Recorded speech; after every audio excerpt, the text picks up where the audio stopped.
우리 예수께서 이 땅에 오셔서 33년의 삶을 사셨는데 주님이 이 땅을 사시는 동안 제일 중요한 일을 꼽으라 이렇게 말하면 주님이 십자가에 달려 돌아가신 것과 그분이 사망의 권세를 깨뜨리고 살아나신 그 두 가지가 제일 중요한 것이다 이렇게 말할 수 있을 텐데, 오늘은 우리가 예수님이 십자가에 달리셨을 때 어떤 일이 일어났나 하는 것을 본문을 가지고 한번 살펴보려고 해요. 여러분, 먼저 본문이 어떤 배경으로 시작되는가 한번 보십시오. 35절입니다. 백성은 서서 구경하는데 관리들은 비웃어 이르되 저가 남을 구원하였으니 만일 하나님이 택하신 자 그리스도이면 자신도 구원할지어다 하고, 군인들도 희롱하면서 나와 신포도주를 주며 이르되 내가 만일 유대인의 왕이면 내가 너를 구원하라 하더라. 여러분, 예수님은 십자가에 달리셨고 사람들은, 백성들은 서서 구경하고 있습니다. 그죠? 주님이 십자가에 달려 돌아가시는 것을 많은 백성들이 서서 구경하고 있고, 관리들은, 지도자들은 우리 주님이 십자가에 달렸을 때 조롱하며 비웃습니다. 네가 남은 구원했는데 너는 구원하지 못하는구나. 네가 십자가에서 내려와 우리로 보고 믿게 하라. 그렇게 관리들은 주님을 비웃고 조롱하고 욕하고 있습니다. 여러분, 로마의 지도를 받고 있는 군사들은 네가 왕이 아니냐, 네가 너를 구원하여 우리로 믿게 하라, 그렇게 주님께 욕하고 조롱하는 것이 전체적인 배경입니다. 그죠? 마태복음 27장, 오늘 본문은 침묵하고 있지만 마태복음 27장에 보면 예수님이 십자가에 달리실 때 오른쪽과 왼쪽에 강도, 말하자면 굉장히 중범죄를 범한 사람들만 십자가형을 처하거든요. 그러니까 굉장히 중한 죄를 지은 두 강도라고 번역된 중범죄자가 예수님과 함께 십자가에 못 박혔는데, 마태복음 27장에 보면 그 둘도 예수님께 욕을 하면서 예수님을 비방하고 조롱했다, 그렇게 기록하고 있어요.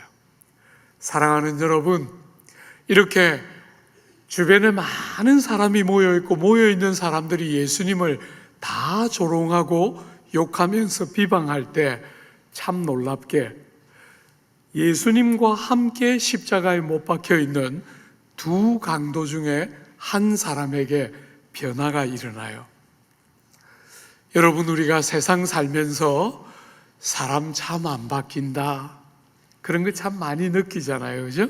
그런데 예수님과 함께 십자가에 못 박혀 있는 두 강도 중에 한쪽에서 변화가 일어나게 돼요. 사랑하는 여러분, 어떤 변화가 일어나는가 여러분이 한번 주목하면서 한번 보십시오. 39절과 40절입니다. 달린 행악자 중 하나는 비방하여 이르되 내가 그리스도가 아니냐, 너와 우리를 구원하라 하되, 하나는 그 사람을 꾸짖어 이르되 내가 동일한 정죄를 받고서도 하나님을 두려워하지 아니하느냐. 여러분, 두 강도가 똑같이 예수님을 욕했는데 희한하게 한 강도에게 변화가 옵니다.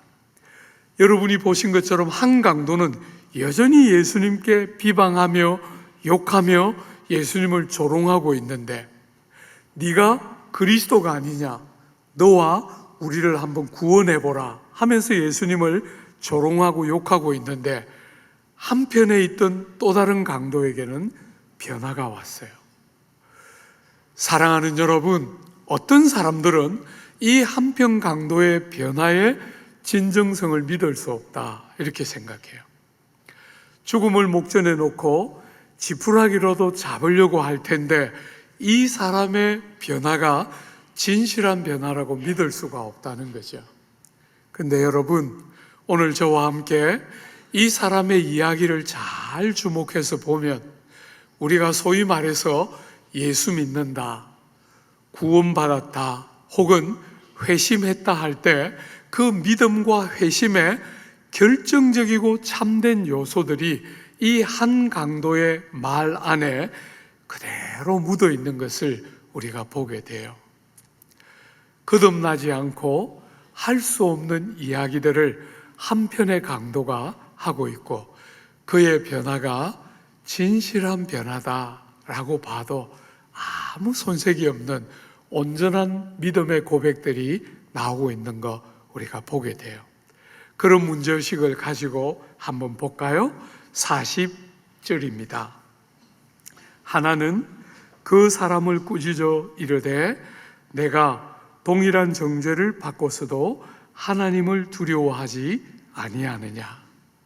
여러분, 한편 강도가 여전히 동일하게 예수를 꾸짖고 욕을 할 때 변화가 일어나는 한편 강도가 말하기를 네가 동일한 정죄를 받고서도 하나님을 두려워하지 않느냐 이렇게 말해요.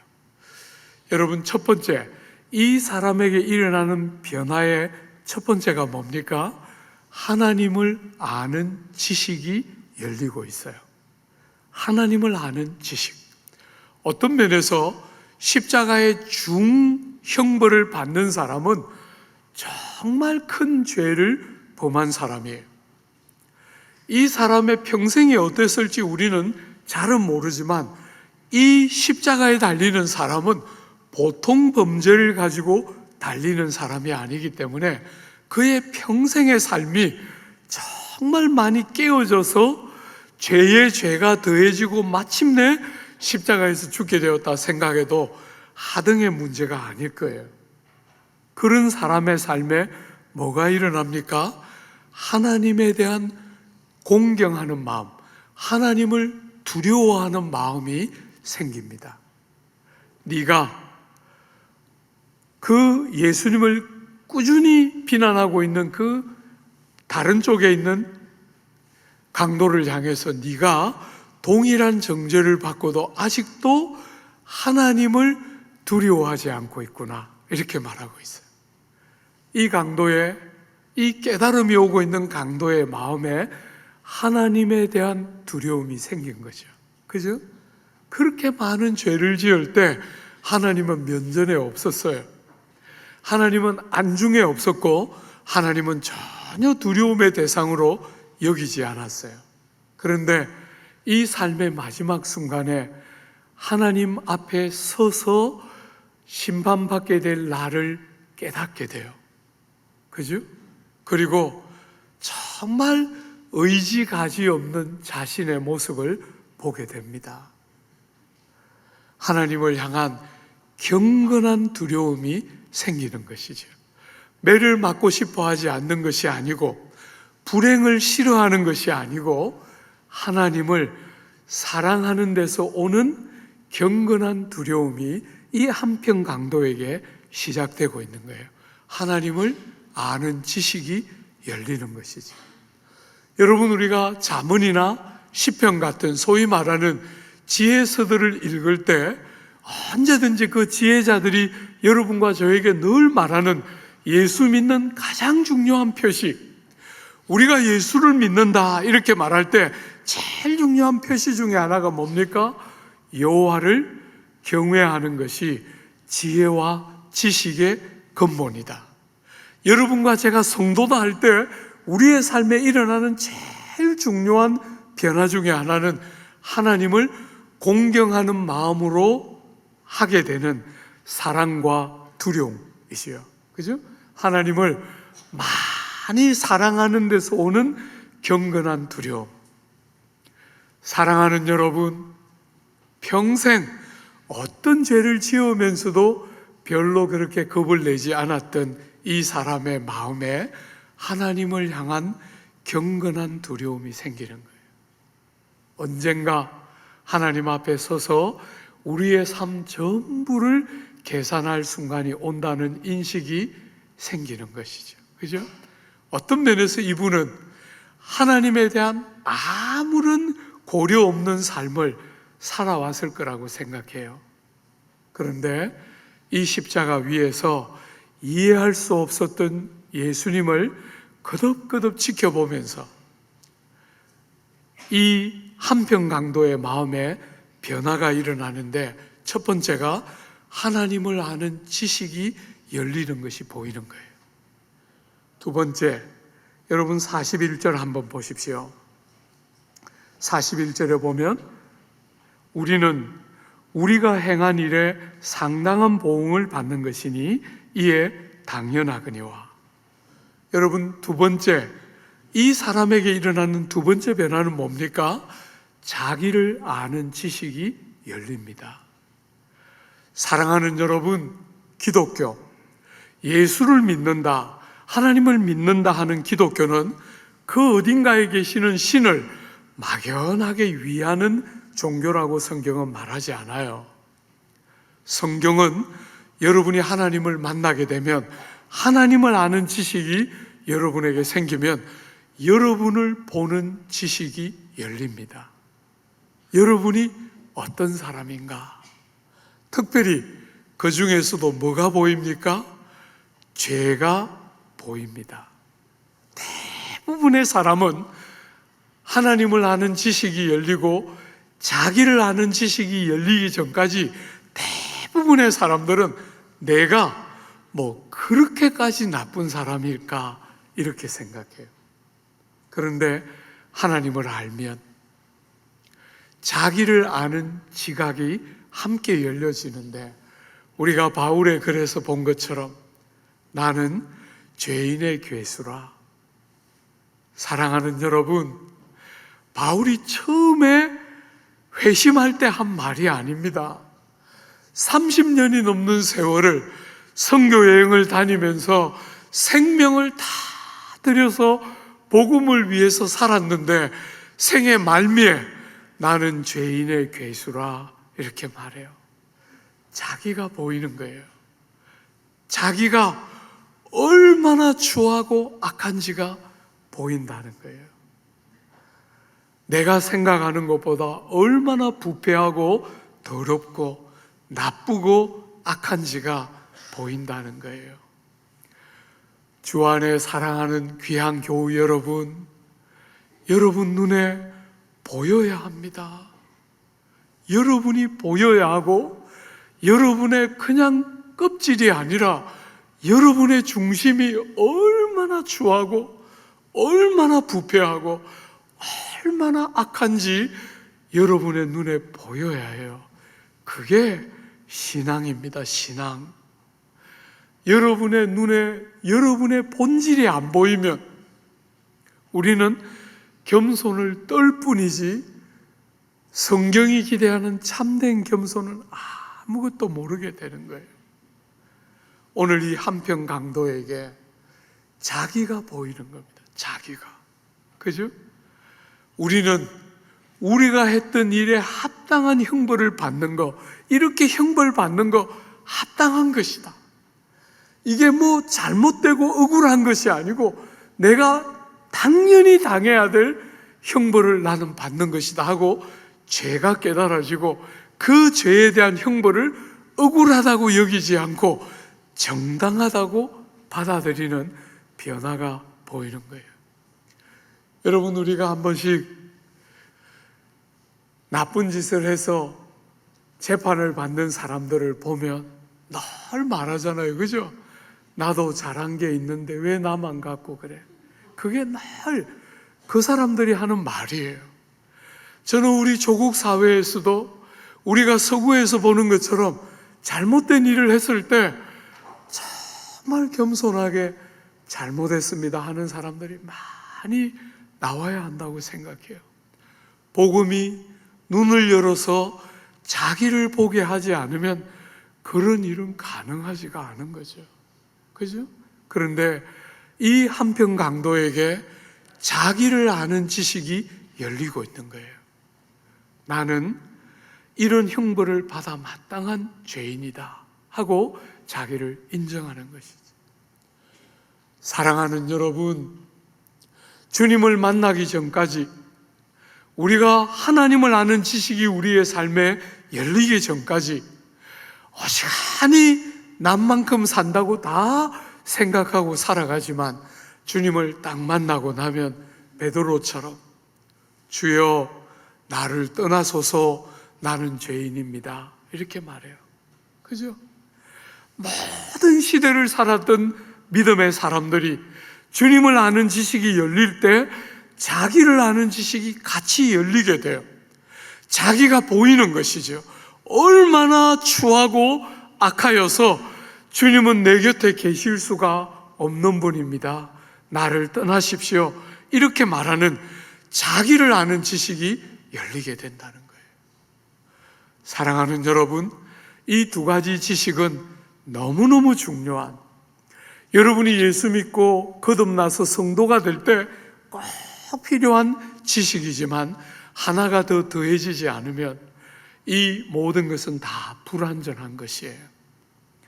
여러분, 오늘 이 한평 강도에게서 우리가 발견하는 너무나 중요한 또 하나의 지식, 그게 뭔가? 여러분이 그 문제의식을 가지고 본문을 한 번만 더 보십시오. 41절 하반절입니다.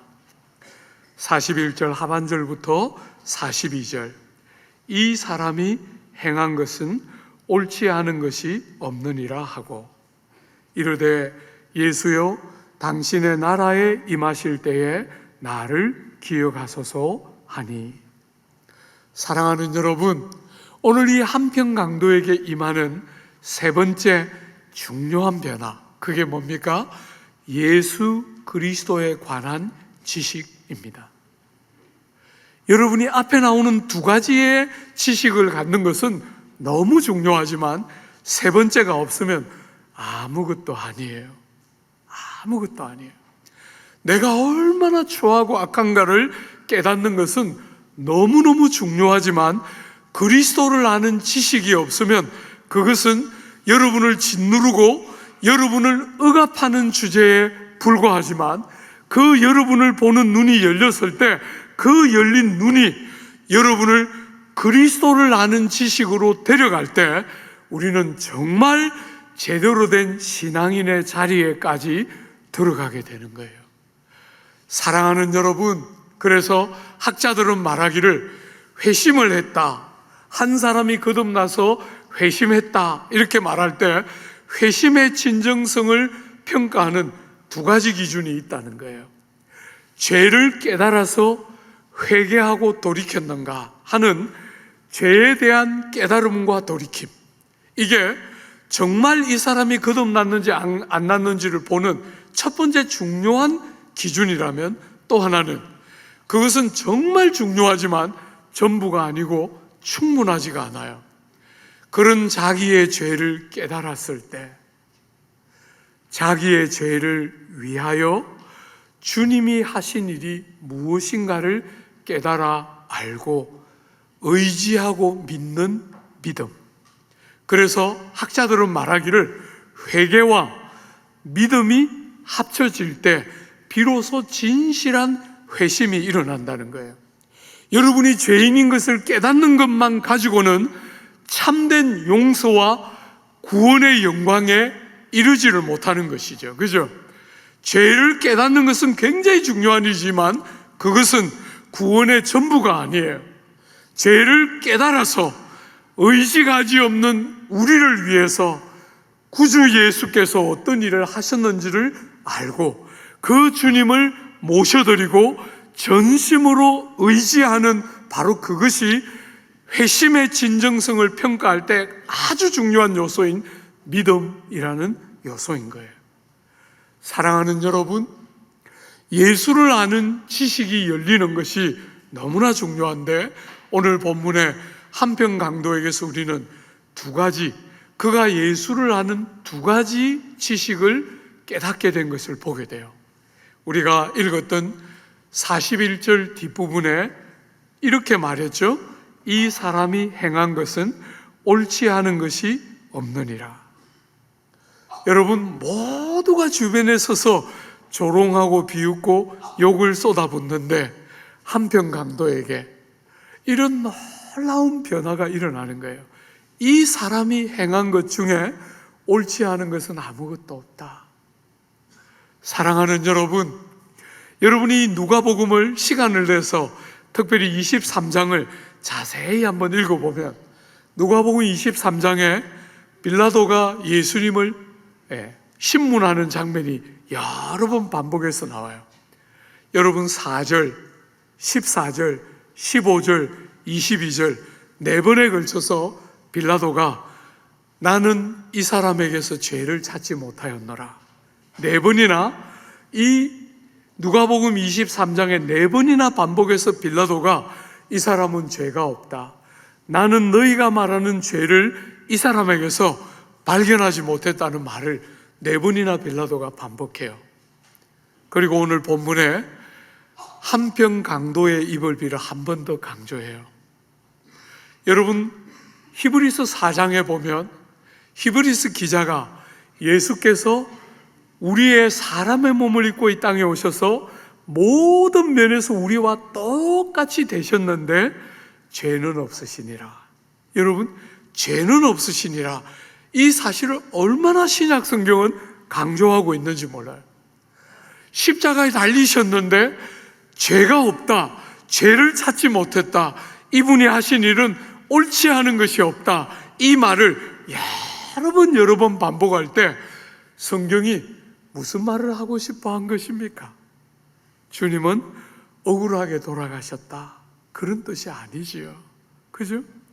주님이 죄가 없으셨다, 중범죄자들만 달려 돌아가시는 십자가에 주님이 달려 돌아가셨을 때 그 주님의 마지막 순간을 기록하고 있는 누가복음 23장은 반복해서 죄가 없으시다 하는 말을 반복하고 있어요. 무슨 말을 하고 싶은 겁니까? 앞에서 보았던 것처럼 자기를 아는 지식이 열려서 죄를 깨달은 이와 같은 죄인들 때문에 죄 없으신 예수께서 죄인들을 대신하여 돌아가셨다, 그 이야기 지금 하고 싶은 거잖아요. 그죠? 죄가 하나도 없으신 예수님이 십자가에 달려 돌아가신 것은 기독교가 그렇게 십자가 말하는 이유는 그 십자가가 죄 없으신 예수님이 죄인들을 대신하여 돌아가신 십자가이기 때문에 기독교가 그 십자가를 그렇게 사랑하고 자주 말하게 되는 것이지. 사랑하는 여러분, 여러분들이 다 경험하며 살겠지만 우리는 우리의 문제를 해결할 수 있는 존재들이 아닙니다. 사람들은 공부를 좀 많이 하면, 돈이 좀 많으면 자기들의 문제를 해결할 수 있는 것처럼 쉽게 생각하지만 우리들은 세상을 살아가면서 만나는 문제를 우리들의 힘으로 해소할 수 있는 존재가 아닙니다. 여러분이 자녀를 기르면서 경험했던 것처럼 자식이 누가 여러분이 원하는 대로 됩니까? 여러분이 세상을 살아가면서 만나는 문제를 우리의 힘으로 우리는 해소할 수 없습니다. 하물며 어머니의 모태에서부터 죄 중에 태어나서 죄를 물 먹듯이 먹고 마시며 좋아하는 이 어리석은 우리의 죄의 문제를 해결하는 것은 절대로 여러분 스스로의 노력으로 할 수 있는 것이 아닙니다. 모두가 죄의 문제를 아무도 해결할 수 없는 이런 인생을 바라보시고 하늘 우리 아버지께서 우리를 포기하지 않으시고 우리가 죄 중에 망하지 않도록 하늘 우리 아버지께서 아들 하나님을 이 땅에 보내시고 죄 없으시나 우리의 모든 죄짐을 대신 지고 돌아가게 하심으로 그 예수의 공로를 믿고 의지하는 자들마다 죄가 용서되고 구원에 이르는 복락을 주시는 것이 기독교가 세상을 향해서 전하고 싶어하는 메시지의 핵심이지요. 사랑하는 여러분, 혹시나 오늘 교회를 처음 왔는데 부족한 제가 한평강도 이야기를 하면서 하나님을 아는 지식이 열리고 여러분을 보는 눈이 열리고 그뿐 아니라 죄 없으신 주님이 나를 위하여 죽으셨다 하는 것이 믿어지면 여러분은 정말 복 있는 사람인 것이에요. 여러분, 이 두 강도는 똑같은 자리에 있습니다. 중한 죄를 지었고 그 십자가에 달려서 못 박혔고 이제 잠시 후에 죽을 겁니다. 그죠? 똑같은 자리에 있는데 희한하게 한 사람에게는 깨달음과 변화가 임합니다. 한 사람에게는 전혀 아무런 변화가 없습니다. 우리는 왜 그런 일이 일어나는지 이해할 수 없습니다. 사랑하는 여러분, 그러나 틀림없는 것은 성경이 그렇게 말하고 있다는 겁니다. 똑같은 상황인데 어떤 사람에게는 변화와 깨달음이 임하고 어떤 사람에게는 전혀 아무 일도 일어나지 않는다는 거예요. 우리 예수께서 말씀하시기를 두 사람이 밭을 가는데 한 사람은 데려감을 당하고 한 사람은 그대로 있었다는 거예요. 그죠? 두 사람이 가족들의 식사를 준비하면서 맷돌을 갈고 있는데 한 사람은 데려감을 당하고 한 사람은 그냥 내두셨다는 거예요. 우리는 왜 그런 일이 일어나는지 다 이해할 수 없지만 틀림없는 것은 한 사람은 깨닫는데 한 사람은 못 깨닫는다는 거예요. 주 안에 사랑하는 여러분, 한평강도에게는 너무나 감사하게 변화가 오고 있는 것입니다. 눈에 보이지 않던 것들이 보이기 시작하는 것이죠. 그가 깨달은 예수님에 대한 두 번째 지식을 한번 보십시오. 여러분, 42절에 보면 그 예수님이 죄 없는 분이시라는 것이 깨달아지고 나를 대신하여 돌아가시는 것을 우리처럼 이렇게 선명하게 깨달았는지는 모르겠습니다. 예수님이 죄 없다는 것이 분명히 깨달아진 이 강도가 여러분 두 번째 깨닫고 있는 주님의 모습이 뭡니까? 42절 이르되 예수여 당신의 나라에 임하실 때에 나를 기억하소서.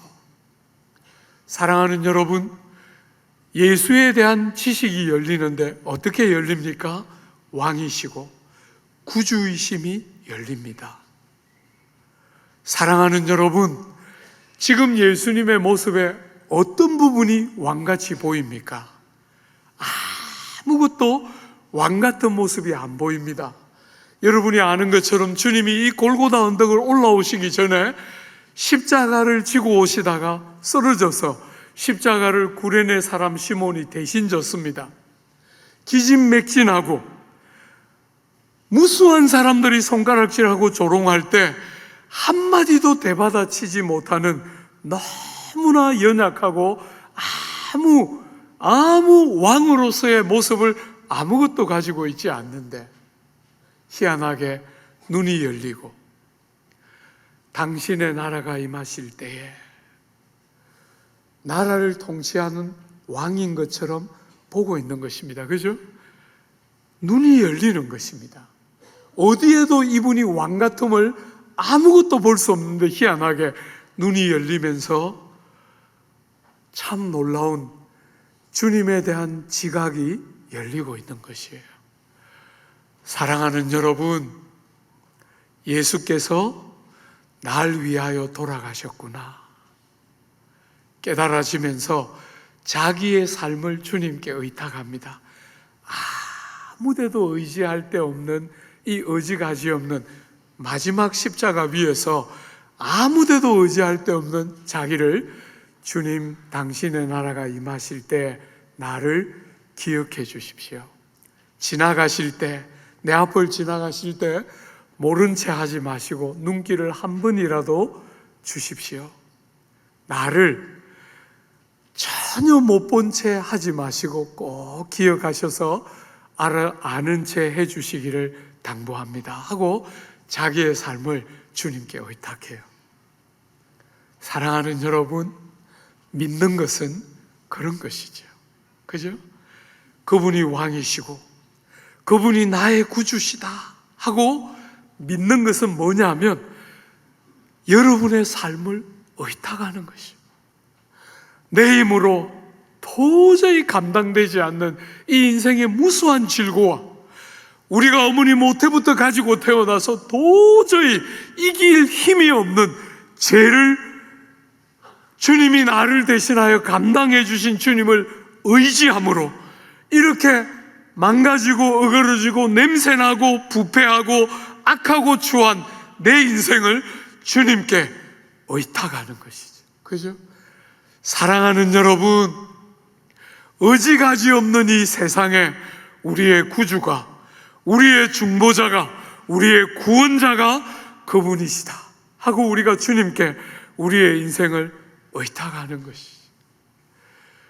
주 안에 사랑하는 여러분, 어떻게 이런 일이 가능했을까? 기독교는 은혜의 기적을 믿어요. 은혜의 기적. 도저히 지금까지 저 사람이 살아온 것을 보면 사람 같을 수 없는데 하나님은 그런 것에 마음을 두지 않으시고 그가 이전에 어떻게 행했나? 그가 이전에 어떤 사람이었나? 아무 주목하지 않으시고 지금 깨달아 하나님을 아는 지식과 자기를 아는 지식과 그리스도를 아는 지식을 가지고 그분께 자기의 삶을 의탁하는가? 그게 주님이 보는 너무너무 중요한 은혜의 기적 같은 것이에요. 사랑하는 여러분, 여러분이 지금까지 어떻게 살아왔든지 여러분의 과거가 어떤 죄와 부패와 어리석음으로 점철되어 있을지라도 오늘 이 한편 강도처럼 주님을 깨닫는 순간에 주님이 주시는 이 변화가 여러분의 삶에 임하는 순간에 하나님을 아는 지식이 열리고 여러분을 아는 지각이 열리고 그리스도를 아는 지혜가 열려서 여러분의 죄됨을 인정하고 토설하고 돌이키고 주님의 공로를 붙들고 의지할 때 죄가 용서되고 구원에 이르는 복된 은혜가 여러분에게 주어지는 이 귀한 은혜의 기적. 사랑하는 여러분, 이 주님 한편에 달려서 이런 주옥 같은 고백을 쏟아내는 이 강도는 주님을 3년이나 따라다녔던 제자들과 다릅니다. 그죠? 주님을 3년이나 따라다니면서 오병이의 기적을 체험하고 병을 고치는 것을 보고 무수한 주님의 주옥 같은 교훈을 다 누렸지만 그 제자들은 주님을 다 버리고 도망쳤어요. 아무도 십자가 마지막 걸음에 주변에 있는 제자들이 없는데 이 주님 한쪽 편에서 주님과 함께 십자가에 달려있는 이 강도는 깨닫고 있는 것입니다. 그들도 알지 못하는 세계 안으로 들어가는 것이지. 오늘 사랑하는 여러분, 이게 복음이고 이게 기독교입니다.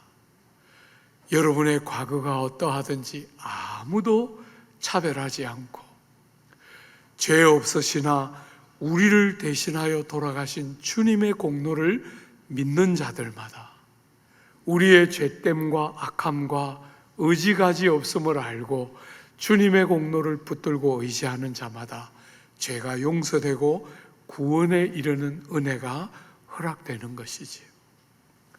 사랑하는 여러분, 마지막으로 이 한편 강도를 향해서 주님은 뭐라고 말씀하셨나? 사랑하는 여러분, 어떤 면에서 기독교라는 종교가 얼마나 여러분이 생각하는 그 어떤 것하고도 다른가? 42절 한 절이 잘 보여줍니다. 죄송합니다. 43절 우리 같이 한번 읽어볼까요? 예수께서 이르시되 내가 진실로 내게 이르노니 오늘 내가 나와 함께 낙원에 있으리라. 우리 예수께서 정말 중요한 이야기를 하실 때 진실로 하고 하셨잖아요. 그죠? 주님이 오늘 이 이야기를 하실 때 진실로 하고 이 이야기가 정말 중요하다 강조하시면서 뭐라고 말씀하십니까? 오늘 네가 나와 함께 낙원에 있으리라 말씀하셨어요. 여러분이 빌라도의 재판정에서 십자가에 달려서 무수한 조롱과 욕설을 들으실 때, 무수한 거짓된 송사를 들으실 때 주님은 거의 대답 안 하셨어요. 그렇게 침묵으로 거의 일관하셨던 주님이 이 한편 강도의 말에 반응하시고 있는 겁니다. 그죠? 응답하시고 있습니다. 뭐라고 말했습니까? 오늘. 여러분, 한편 강도는 주님께 말하기를 당신의 나라가 임하는 그때, 당신의 나라가 틀림없이 올 거라고 생각이 되는데 오시는 그때 이렇게 말했는데 주님은 그때가 아니고 오늘 네가 내가 누군지를 알고 나를 모셔드리고 영접한 오늘 네가 나와 함께 낙원에 있으리라. 나를 지나치실 때 모른 채 하지 마시고 눈길이라도 한번 주시기를 바랍니다. 부탁하고 있는 한편 강도에게 주님 뭐라고 말씀하십니까? 오늘 네가 나와 함께 낙원에 있을 것이다. 사랑하는 여러분, 저는 이 누가복음 23장에 나오는 이 사건은 기독교 복음의 정수와 같은 본문이라고 생각해요. 얼마나 많은 사람들이 그래도 우리가 예수를 믿고 죄가 용서되고 구원에 들어가려면 그래도 내가 조금 다른 삶을 살고 조금 더 노력하고 조금 더 남다르게 애쓰면서 그래야 천국에 가는 거 아닌가. 많은 사람들이 구원을 그렇게 생각하지만 오늘 본문은 여러분에게 선명하게 보여줘요. 이 한편 강도는 손이 십자가에 못 박혀서 그 손으로 더 이상 어떤 일을 할 수 있는 사람이 아니에요. 발이 못이 박혀서 그 발을 걸어서 그 어딘가를 가서 변화되고 새로운 그 뭔가를 할 수 있는 사람이 아닙니다. 그냥 이제 죽을 뿐이에요. 그런데 주님이 그에게 말씀하셨어요. 네가 오늘 나와 함께 낙원에 있으리라 말씀하셨어요. 사랑하는 여러분, 여러분이 오늘 교회를 처음 오신 분 중에 목사님, 그게 도대체 무슨 말씀이십니까? 내가 주변에 예수 믿는 사람 많이 있는데 적지 않은 친구들이 나쁜 놈들이었어요.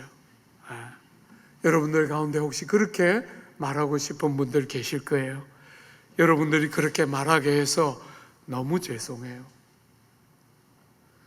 목사고 예수를 믿는 성도로서 여러분의 마음을 다치게 하고 여러분들이 생각하고 말하는 것처럼 우리가 살지 못하고 우리의 삶이 여러분을 때때로 넘어뜨려서 너무 죄송하고 마음 아파요. 너무 죄송합니다.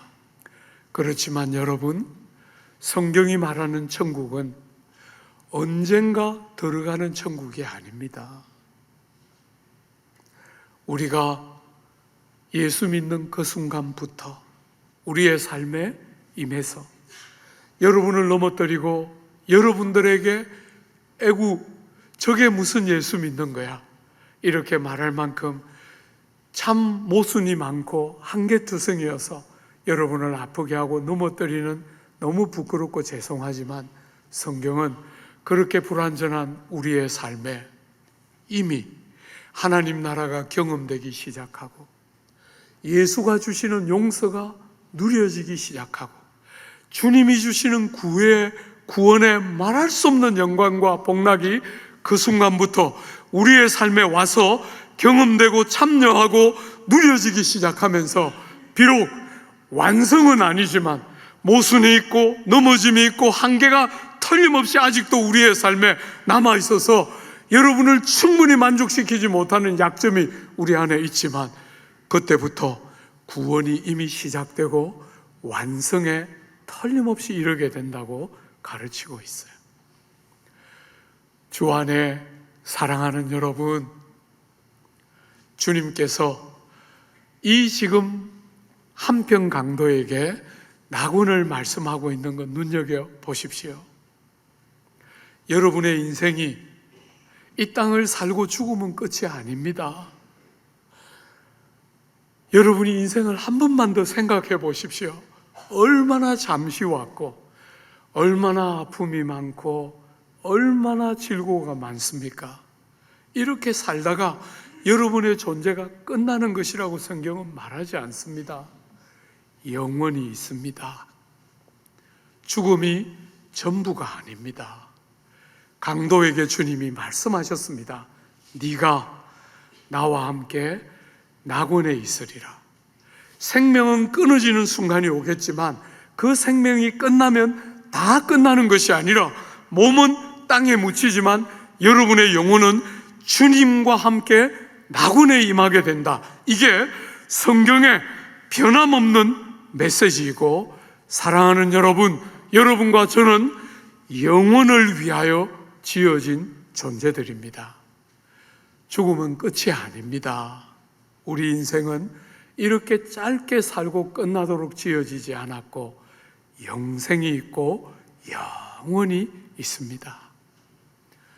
사랑하는 여러분, 오늘 새로 오신 분들 가운데 누구든지 이 한평 강도처럼 깨달아 죄가 용서되고 하나님의 구원에 이르는 귀한 은혜와 복이 여러분의 삶에 꼭 있게 되기를 기대합니다. 처음 왔는데, 목사님, 다른 건 잘 모르겠는데 제가 조금 더 다니면서 알아보기 원합니다. 정말 오십시오. 오십시오. 저도 여러분들하고 똑같이 교회를 가는 게 너무 낯설고 힘들고 십자가가 달려있는 건물 안에 들어가는 것이 너무 공포스러웠는데 어느 날 믿었습니다.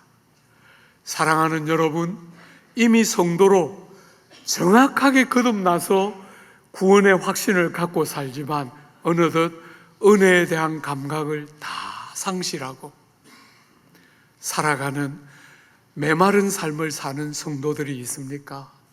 오늘 여러분의 과거가 다시 기억되고 여러분의 삶에 하나님이 주시는 은혜에 새롭게 하시는 역사가 여러분 모두의 삶에 풍성하게 임하게 되기를 기대하고 축복합니다.